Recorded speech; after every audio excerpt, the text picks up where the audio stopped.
everyone, and welcome back.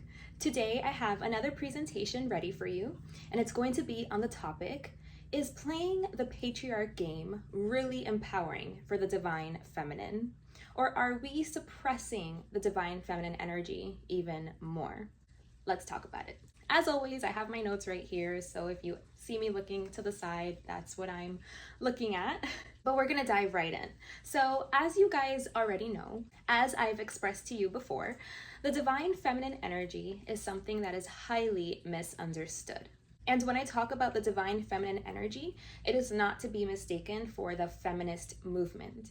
The feminist movement has done so much, and it has helped to voice a lot of the concerns regarding the female experience and the inequalities that women have had to face in the past throughout history, and that they continue to still have to face today. Because although my point isn't to highlight gender disparities, it's also something that can't really be glossed over and ignored, because it's one of the many ways that the problem is reflected and can be observed. And because women are the physical representation of feminine energy, this is where these topics can intermingle, can overlap, can collide. So this is where it can become a little bit confusing, which is why nuanced thinking is definitely required here to understand the points I'll be making. We can't have this black and white thinking, trying to neatly categorize things into boxes to make sense out of it. No over application of the masculine energy here. That's just not gonna work here, okay? So, like we already discussed in my previous video, the tearing down of the divine feminine energy, if you haven't watched that one, I'll link it below. Make sure to go see it because this video is going to be kind of like a follow-up to that. But yes, in that video, we talked about masculine energy being what is celebrated, being what dominates in our society today. And we also talked about toxic masculinity in both men and women, and anything in between being what minimizes and tears down the divine feminine energy.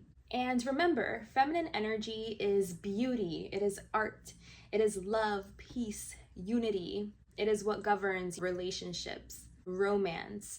It is receptivity, it is open, it is vulnerability, it's connection, it's heart-centered energy. It is what facilitates intimacy, and it's very collaborative and cooperative. So in a world where masculine energy is what's considered powerful, what happens to the feminine energy is that it is overshadowed, downplayed, neglected, and simply just not valued as important.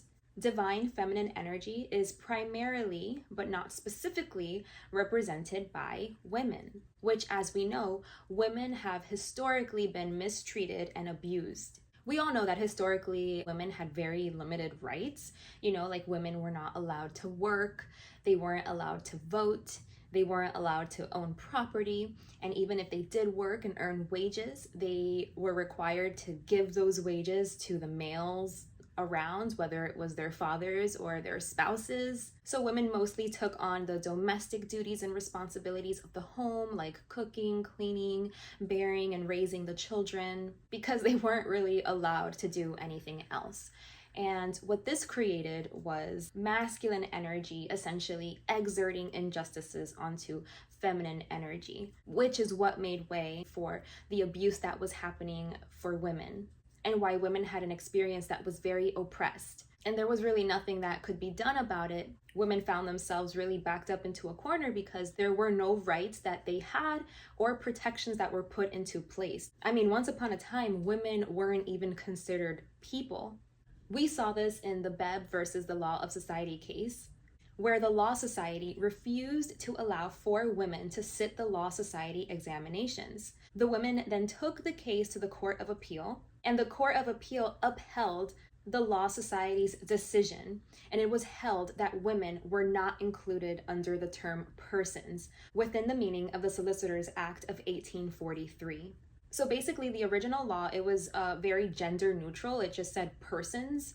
And so when the women were not allowed to sit for the examination, they took it to court because they're like, we're persons. I mean, why are you not allowing us to take the test? And so that's when they basically determined that women are not included under the term persons. And it actually wasn't for another 6 years before women became people and were allowed to be admitted to the role under the Sex Disqualification Removal Act in 1919.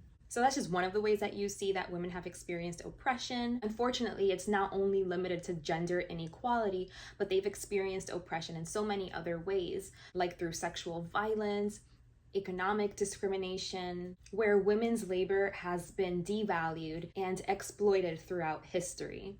And not only were women subjected to lower pay for the same kind of work and hours and skill level than that of men, but they also had a lack of access to healthcare. Also, domestic work. Domestic work is work. And it's that kind of work that is like ongoing. It's 24/7, you know, like it never ends. Yet domestic work, you know, as we know, goes unpaid, is not valued or considered important. It's one of those thankless jobs that we have. And then when it comes to actual paid work, women experience something that's called the glass ceiling, which limits women's upward mobility in the workforce. Other forms of oppression that women experience include vulnerability during pregnancy and childbirth, where women may be unable to work or only be able to work at partial strength.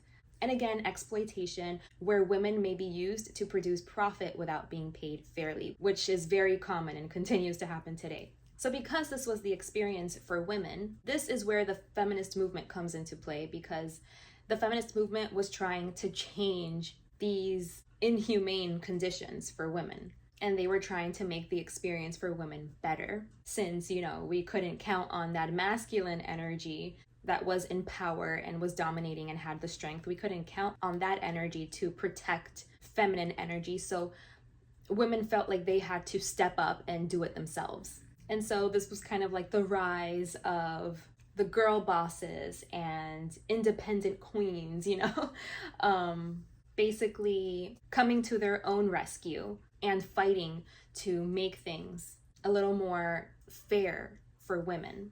There's also a song that I really like that I feel beautifully describes what the women experience was like and continues to be like in so many ways today. And it's called Labor by Paris Paloma.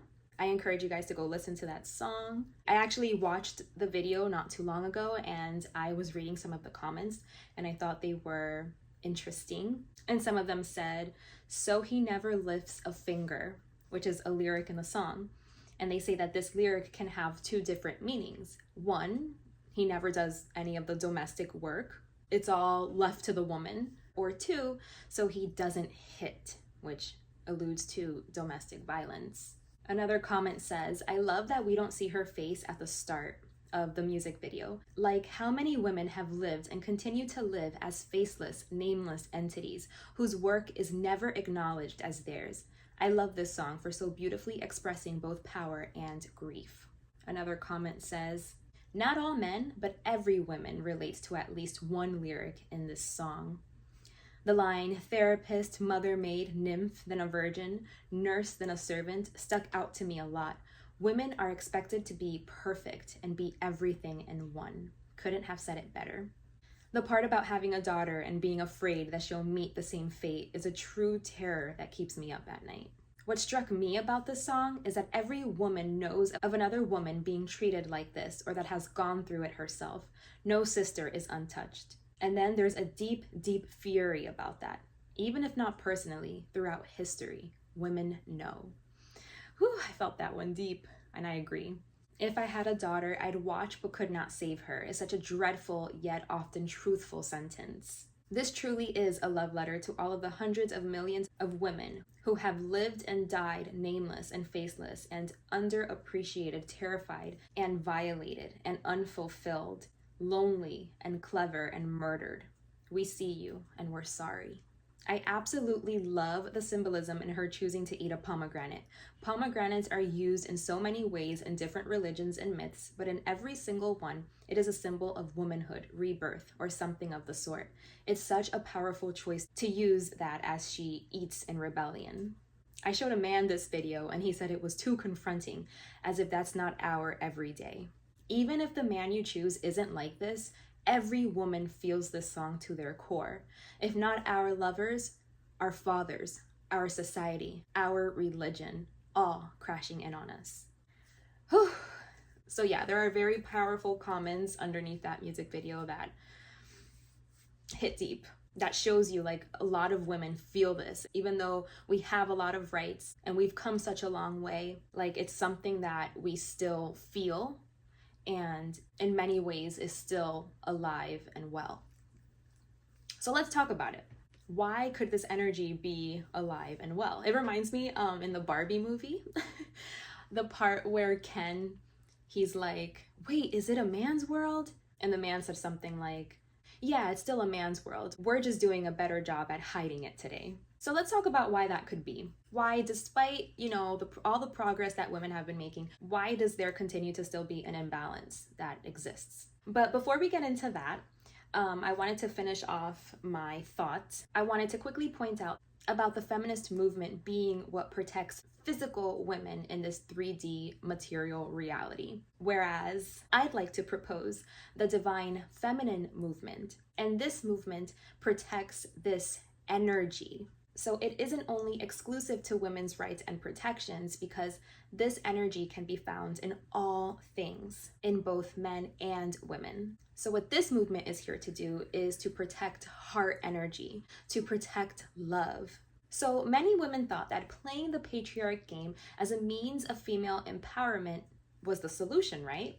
But is that really the solution? Or is it just further contributing to the problem? Because it got to the point that women were like, okay, if this is how it's gonna be, if this is the system that's in place, fine. I don't like it. I don't like that this is the system that's in place, but I'm gonna play the game. I'm gonna get in the ring and I'm gonna compete. And I'm also going to strive, to win and to achieve. And by doing this, by playing the game, they think that they are just benefiting from the patriarchy. But instead, are they actually just contributing to it and keeping this imbalance alive and well? Because in order to play the game, you have to conform to those social norms that tell us that this masculine energy is what's valuable, is what we should fit ourselves into if we want to be successful in this world. So are we really benefiting from the patriarchy, or are we just becoming like the problem itself by, again, fitting into those masculine principles of competition, where it's like, anything you can do, I can do better, or anything you can do, I can do bleeding. That's another one I've heard. So again, it's this very competitive energy of, I can, make a lot of money too, and I can have a lot of things too, accumulate a lot of material riches too, and get myself to, high status levels and positions, and, be powerful. And again, I'm not saying that there's anything wrong with that. I think, again, like, my thing is balance. We need balance. So I'm not saying that women shouldn't be doing these things. I'm just trying to highlight, is this just contributing to the imbalance problem that we have that has caused all of this mess in the first place? We think this has been a solution, but is becoming like the problem a solution? And not only are we becoming like the problem when we do that, but we're also valuing this masculine energy. We're continuing to value the masculine accomplishments and continuing to praise it, which keeps it in a dominating position. And don't even get me started on like the dating advice that is out there. There's this toxic dating culture that exists because, as we already discussed, historically, women were the ones that predominantly took on the domestic duties. And because they didn't have any rights or protections, they had to depend and rely on the men for their survival. And so we still have men today that are apparently still stuck in the past because they want women, they call them like traditional women, that are basically just gonna shut the hell up, sit down, stay in their lane, do what they're supposed to do, which is cook, clean, take care of the kids. And they think that as long as, they're providing, they're doing their job, they think that's enough. And basically they think that when they say jump, women should say how high, and that women shouldn't question anything that they're doing. They think everyone should just like stick to their role, understand that's like the way of life.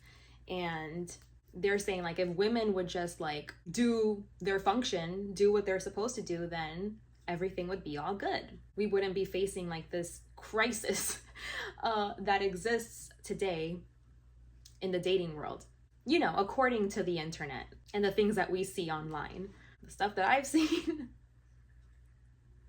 But I do have to say, I do work with like a lot of men and women, and it is something that is brought up from both perspectives, from both sides. It's like both sexes feel like they can't find partners, and it's what they want. You know, they're looking for that. They're looking for someone to build with, for someone to grow with, to create intimacy with. And it's just, it's hard these days for people to find it. Wonder why? But yeah, that's the perspective of some of these men that are still stuck in the past, because things are just not the way that they used to be in the past, you know? As we know, because of the feminist movement, women had to fight really hard to be able to reach higher positions in society. And so today, women have actually outpaced men in earning higher education degrees. There was a study done in 2022 that showed that 39% of women in the US had completed 4 years or more of college compared to 36.2% of men. It was also expected that more women would earn a master's degree in the United States. Women are also outnumbering men in college enrollment, as well as in graduate programs. Women are also more likely to graduate college in 4 years than men, and less likely to drop out. And in fact, in the last decade, women surpassed men in college completion. The 2021 census found that the number of women with degrees was about 3 points higher than the figure for men. So that's 39.1% compared with 36.6%. So despite the pay disparities that still exist, women aren't, you know, in these vulnerable positions as much, you know, as severely as they were in the past. Today, women have a higher bar where they think that protect and providing are bare minimum requirements. Women want more. They want emotional availability. They want self-awareness. And these lazy men that can't keep up would rather now blame women for being difficult and for wanting more, and use all of their energy fighting it instead of just becoming better people, instead of just leveling up and becoming better themselves. The audacity. But then, you know, there's the other side of the coin that also exists, which are women that do view men as a bank account, you know, as a wallet, as a means to gain power and status and position based on who it is that they're in relationship with. So they do try to like mimic the feminine energy, having an agenda in mind to try to lure and like pull these men in. There's a lot of toxic dating advice going out also for women, basically encouraging women to be sugar babies and to try to find a sugar daddy. They're giving them advice about like how to dress, how to speak, where to go, like where the wealthy men are, where to find them. And they tell them that a high value man is a man that has money, is a man that has status, position, you know, some kind of power. That is what's considered a high value man, not how much they're internally developed and if they're even in the right place and state of mind to have a relationship and to truly be safe and protective. But nope, that's not, you know, what they talk about. They say a high value man is a rich man. And if you want a man to spoil you and to provide for you and to protect you, they give you like this whole outline blueprint of what you have to do to attract those kinds of men, which again, it's a very masculine approach. There's no heart-centered connection here. There's no feminine energy here. And everything that we've been talking about, that is what's lacking, is feminine energy. There's an imbalance. This is the problem. This is the root. And another example of how women play the game is sex work. Not all sex workers. I know some sex workers, you know, unfortunately, they're kind of like put into a position where they feel like they don't have a choice. But you know, there are other women that look at it as like, hey, there's a big market for it. It's in demand. I might as well play the game and get paid. And this isn't to bash or shame sex workers. Sex workers, like anyone, deserve protections, deserve rights, deserve respect. And again, there's a demand. They're seeing it as like it's a job, a position I'm willing to fill to get the money. It's something people are really willing to pay for in our society. So again, this is another example where women can think that they're just benefiting from this system. But in my opinion, I think that they are just contributing to the problem, especially the problem of objectification that we talked about in my last video, the tearing down of the divine feminine energy. I talked about, objectification and how that's an issue. And I just feel like being able to pay for access to women is just further making that problem worse. Like not seeing women as people, but as just like a commodity or something to be used and exploited versus, something to be considered, respected, and valued. So I just think it's contributing to the objectification problem that we have because, in that case, like they're just buying it. And so it reinforces them to continue to view women as an object instead of as something that is alive, as a person, has needs, instead of considering the well-being of that person and valuing that person beyond what they can provide. Because even if it's not sex, there are people, like, they say they want a partner, but really what they're looking for is like a mommy, someone that's gonna take care of them, cook for them, clean for them, wipe their ass. So that's not a partner,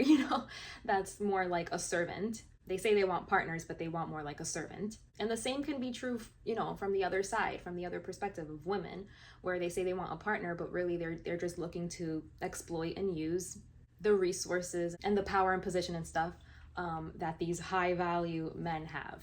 So as you can see, playing the patriarch game isn't really a solution and is actually playing into a lot of the problems that we continue to see today, like the gender wars that exist, us living in a loveless society. There is no love, there is no connection, there is no openness, no vulnerability. And it's because of this masculine energy that's dominating. Playing the game isn't making the problem any better. And instead, in my opinion, I think that we ourselves are devolving and not supporting femininity.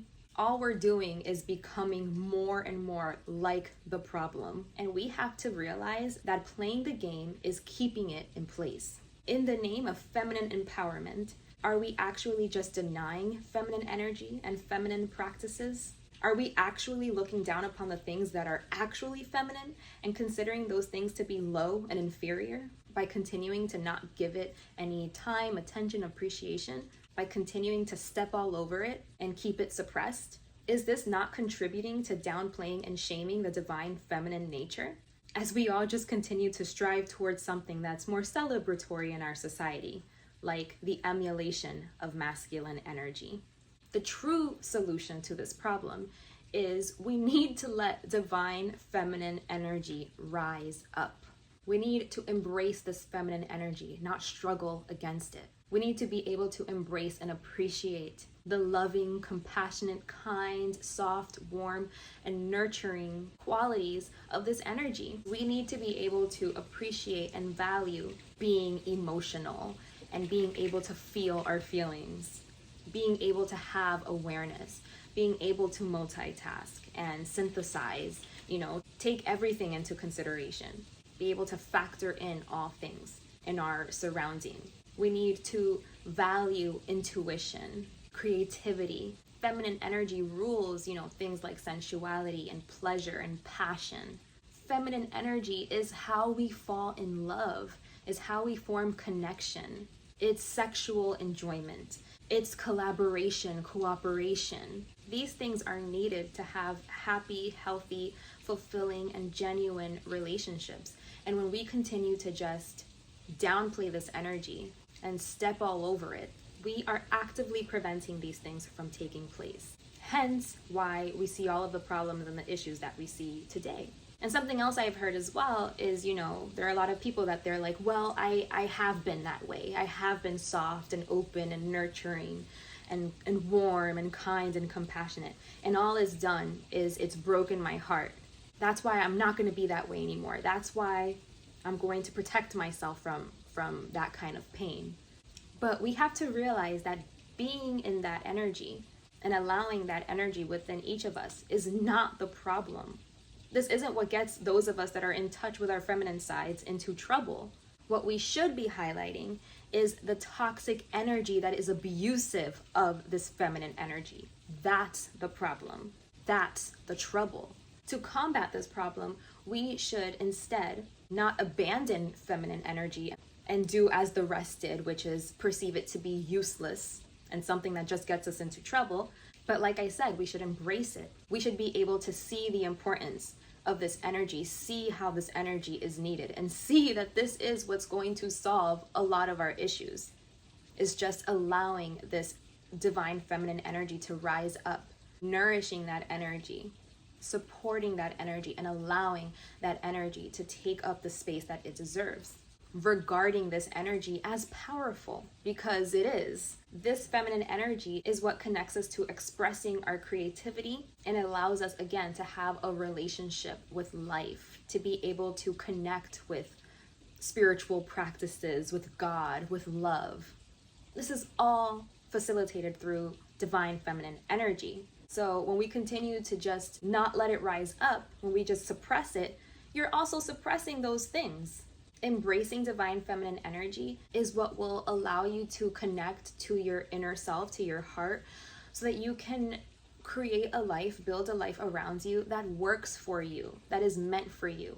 You know, you don't have to feel like you have to stuff yourself into a shoe in order to win and strive and achieve. Divine feminine energy tells us that the key to our happiness is being able to be present, to know yourself, to get to know yourself, so that you can find your path and what's meant for you, what you're passionate about, what you're meant to do. You know, you can discover your function, your place in the world. And it's this living and breathing process that unfolds. We have to try to get away from this, striving mentality, trying to win, trying to achieve. Again, that's very masculine, like trying to get some kind of a prize. It's not about that.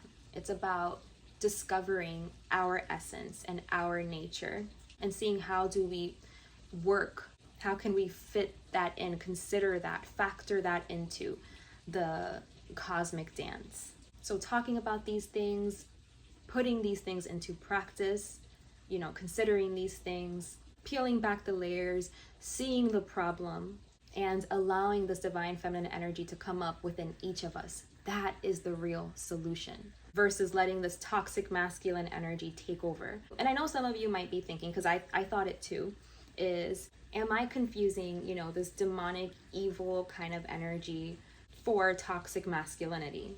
Like, is toxic masculinity like really the problem? But I really do think yes, because, this demonic, evil kind of energy, it needs to work through us. And I think that when we are valuing certain things, when we've been indoctrinated in a certain way and we've been programmed a certain way, this is how that evil energy can work through us when we're weak. But we have to stop getting trapped and tempted by the devil, by the illusion, by the Maya of this physical material reality. This is essentially the test. And I feel that it's because this toxic masculinity, like this is what gives way to that energy, to that low vibrational, evil, demonic energy, these entity attachments that we can have, that's how it works through us. But if you allow that divine feminine energy to rise, that God energy, that love energy, that heart energy, you're no longer weak because you're present, you're home, you've arrived, and you're not going to be tricked, and you're not going to let that energy win. You have the courage now to stand up for what you know is right, which is peace, love, balance, unity, compassion. Again, all things that come through the divine feminine energy. Okay, you guys? So that is what I have for us today. I hope you enjoyed that. I hope that you took something out of that. I hope that that was helpful, that you learned something, that you were able to take something meaningful from this.